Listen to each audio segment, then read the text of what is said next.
نحمده ونصلي على رسوله الكريم اما بعد مکرم سامعین، معزز و مکرم علماء کرام، اساتذہ اعظام، طلبہ عزیز، اسی طرح مہمان حضرات، سب سے پہلے ہم اللہ رب العزت کا شکر ادا کرتے ہیں کہ اللہ رب العزت نے اس بابرکت گھڑی میں جو کہ جمعہ کی شب ہے اور اس کی فضیلت سے ہم واقف ہیں، وقت کافی ہو چکا ہے، بہت مختصراً عرض ہے کہ اللہ رب العزت نے اس بابرکت گھڑی میں ہمیں اس قرآنی محفل میں بیٹھنے کی توفیق عطا فرمائی۔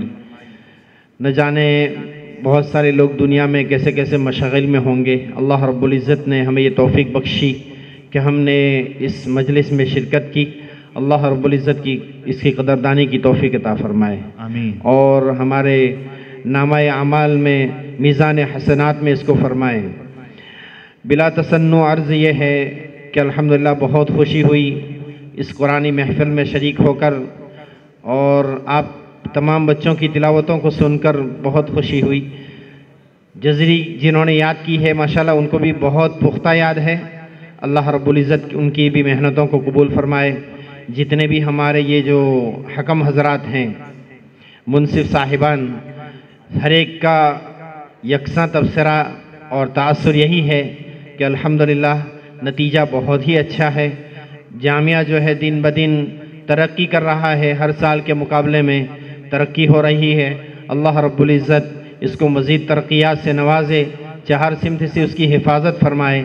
یہ سب اساتذہ، طلب عزیز، انتظامیہ کی ملی جلی محنت کا نتیجہ ہے۔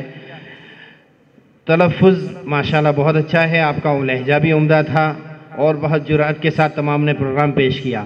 اور جزری کا جو پروگرام ہوا حفظ مقدمۃ الجزریہ کا، وہ بس کیا کہا جائے کہ ہمارے لیے تمیز کرنا مشکل تھا کہ کس کو نمبر دیا جائے، اس لیے کہ ماشاءاللہ ناظم صاحب نے، ان کو بھی اللہ جزائے خیر عطا فرمائے، مدرسے کے مقصد کے لیے وہ باہر تشریف لے گئے ہیں، مقاصد میں اللہ تعالیٰ کامیابی عطا فرمائے، ان کے لیے آسانیاں مقدر فرمائے۔ ماشاءاللہ انعام بھی بڑا رکھا تھا تو ہر کوئی چاہتا تھا کہ یہ انعام ہمیں ملیں، تو بہت مبارکباد۔ مقدمۃ الجزریہ جو کہ اس فن کی بہت اہم کتاب ہے، ہمارے دیار ہند میں تو اس پر سند حفظ جو ہے اس پر موقوف ہے۔ خلاصۃ البیان اور المقدمۃ الجزریہ جو ہے وہ پڑھا کر پھر اس پر سند دی جاتی ہے، اور عالم عرب میں تو یہی موقوف، اسی پر موقوف ہے، اجازت جو ہے موقوف ہے جزری پر، اور بہت اہمیت ہے، یہ بہت اہم رسالہ ہے۔ علامہ جزری علیہ الرحمہ کا بہت جامع رسالہ ہے، اور اس کو اللہ تبارک و تعالیٰ نے عجیب مقبولیت عطا فرمائی ہے۔ کئی شروحات اس پر لکھی گئی ہیں، اردو میں، عربی میں، اور بھی بہت ساری زبانوں میں، اور تقریباً دنیا کے تمام جامعات میں یہ رسالہ جو ہے منظومہ پڑھایا جاتا ہے۔ تو ہم خوش قسمت ہیں کہ اللہ تبارک و تعالیٰ نے ہمارے طلبہ عزیز کو یاد کرنے کی توفیق عطا فرمائی۔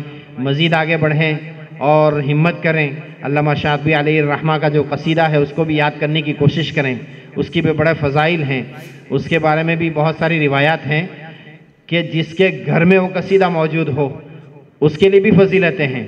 یہاں تک کہ اس کے بارے میں ایک فضیلت تو یہ ہے، کیا بتایا جائے، اس کی اہمیت کو کیا بیان کیا جائے۔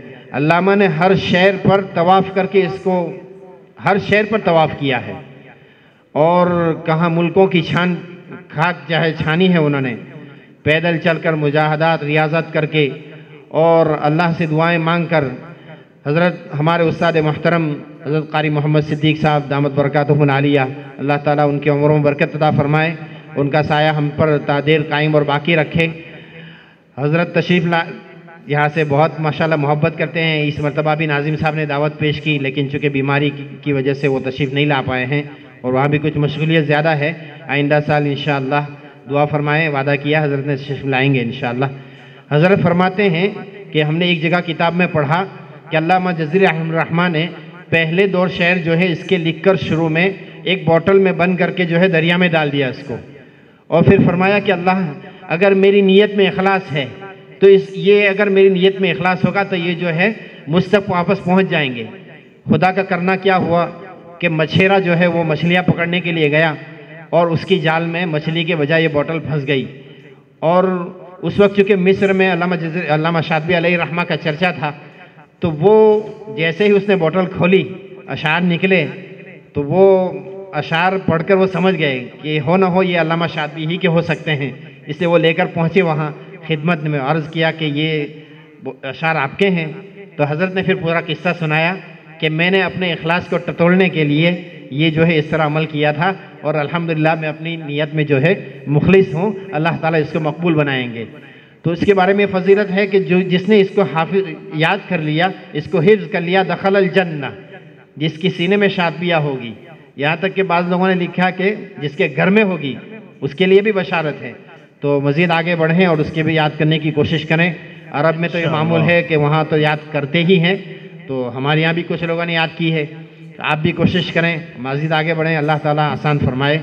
تو آپ کو بہت مبارک، اللہ تبارک و تعالیٰ مولانا امین صاحب کی، آپ کے اساتذہ کی تمام کی محنتوں کو قبول فرمائے۔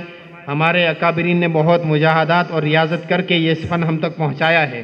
شروع میں جو ہے صحابہ کرام، تابعین، تبع تابعین، ان کے یہاں تو یہ شفوی طور پر سلسلہ تھا کہ وہ شفوی طور پر قرآن کریم سیکھتے تھے اپنے اساتذہ سے۔ نبی اکرم صلی اللہ علیہ وسلم سے صحابہ سنتے تھے، اور ایک حرف تو کیا، ایک حرکت کی بھی گنجائش ادھر ادھر ہونے کی نہیں تھی، بلکہ حرکت امالے یہ بھی ایک طریقہ ادا ہے کہ فتحہ ہے، امالہ ہے، تقلیل ہے، کس طرح ادا کیا جائے، اس میں بھی ذرہ برابر انہوں نے کمی کوتاہی کو برداشت نہیں کیا۔ یہاں تک کہ ایک صحابی ایک مرتبہ تلاوت سنا رہے تھے مد متصل کے موقع پر، انہوں نے مد کم کیا، جو صحابی سن رہے تھے، سکھا رہے تھے، وہ فوراً خفا ہو گئے کہ نعوذ باللہ ہم نے اس طرح نہیں پڑھا ہے۔ کہا کہ بتلائیے ہمیں کس طرح ہے پڑھا ہے آپ نے، انہوں نے پھر مد کر کے بتایا۔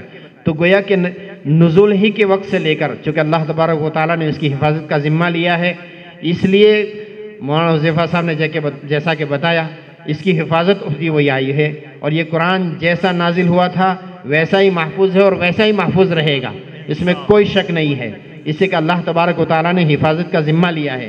اب یہ ہمارے لیے شرف کی بات ہے کہ اللہ تبارک و تعالیٰ نے سبب اور ذریعے کے طور پر ہمیں قبول فرمایا، اس پر ہم اللہ تبارک و تعالیٰ کا جتنا شکر ادا کریں وہ کم ہے، اور اللہ تبارک و تعالیٰ سے اس کی مزید توفیق مانگتے ہیں، یہ بڑی بات ہے۔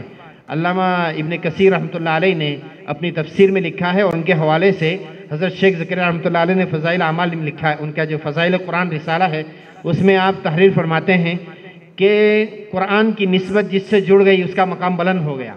لکھا ہے کہ لوح محفوظ میں جو مقدس ترین جگہ ہے وہ مقدس اس لیے ہے کہ وہاں قرآن محفوظ تھا۔ پھر آگے فرماتے ہیں کہ جس فرشتے کے ذریعے سے قرآن کریم اتارا گیا وہ حضرت جبرائیل علیہ السلام ہے، وہ تمام فرشتوں کے سردار ہیں، اس لیے کہ وہ قرآن لے کر آئے ہیں۔ کہا کہ جس مہینے میں قرآن مجید اترا وہ رمضان کا مہینہ ہے، وہ تمام مہینوں کا سردار ہے، وہ اس لیے کہ اس میں قرآن نازل ہوا۔ اسی طرح جس رات میں قرآن کریم نازل ہوا، اللہ تبارک و تعالیٰ کی طرف سے اس کو لیلۃ القدر خیر من الف شہر، اسی طرح جس جگہ پر اترا ہے مکہ اور مدینہ، وہ جگہ تمام زمینوں میں مقدس ترین جگہ ہے۔ اسی طرح جس نبی پر اترا ہے وہ نبی تمام انبیاء کے سردار ہیں، اس لیے کہ یہ اللہ کا کلام ہے، اللہ کی صفت ہے، مخلوق نہیں ہے۔ تو اس کی نسبت، جس کی نسبت قرآن سے جڑ گئی اس کا مرتبہ اور مقام جو ہے بلند ہو گیا۔ یہ امت محمدیہ یہ خیر امت ہے، کیوں؟ کنتم خیر امت اخرجت للناس تو ہے ہی، لیکن ہمیں کتاب دی گئی، قرآن کریم ہمیں ملا ہے، تو قرآن سے امت کی نسبت جڑ گئی، اس لیے یہ سب سے افضل امت ٹھہری۔ نبی اکرم صلی اللہ علیہ وسلم نے ارشاد فرمایا خیرکم من تعلم القرآن وعلمہ، کہ جو اپنا رشتہ قرآن کریم سے جوڑ لے گا وہ خیرکم، پوری امت میں سب سے افضل انسان وہی کہلائے گا، اس لیے کہ اس کا رشتہ قرآن سے جڑ گیا۔ اللہ رب العزت ہمیں اس کی قدردانی کی توفیق عطا فرمائے۔ جن کے نمبر آئے ہیں ان کے بھی خوب مبارکباد، جن کے نہیں آئے ہیں ان کو بھی مایوس ہونے کی ضرورت نہیں ہے۔ ہماری جو یہ مسابقات کی جو محفل ہوتی ہے وہ ترقی کے لیے ہوتی ہے، آگے بڑھنے کے لیے ہوتی ہے۔ آپ کا فائدہ تو ہو ہی رہا ہے، علمی اعتبار سے آپ کی ترقی ہوئی ہے، مزید محنت کریں، اللہ تبارک و تعالی مزید آگے بڑھائیں گے انشاءاللہ۔ آج نہیں تو کل آپ کا نمبر ضرور آئے گا، اور نہیں تو ہم خادمان قرآن میں، حاملین قرآن میں ضرور شمار ہوں گے۔ بس مختصراً یہی عرض ہے، اللہ رب العزت ہمارے اس بیٹھنے کو، اس شرکت کو قبول فرمائے، اور اس میں جتنے بھی تعاون کرنے والے لوگ ہیں تمام کی وہ عطیات کو قبول فرمائے، ان کو خوب جزائے خیر عطا فرمائے۔ اللہ تبارک و تعالی ان کو مزید کی توفیق عطا فرمائے، ان کی روزی روٹی میں برکت عطا فرمائے، اور آپ تمام کو جو ہے دین کا داعی اور خادم قرآن بنائے۔ وآخر دعوانا ان الحمدللہ رب العالمین۔ السلام علیکم۔ جزاکم اللہ فی الدارین و احسن الجزاء۔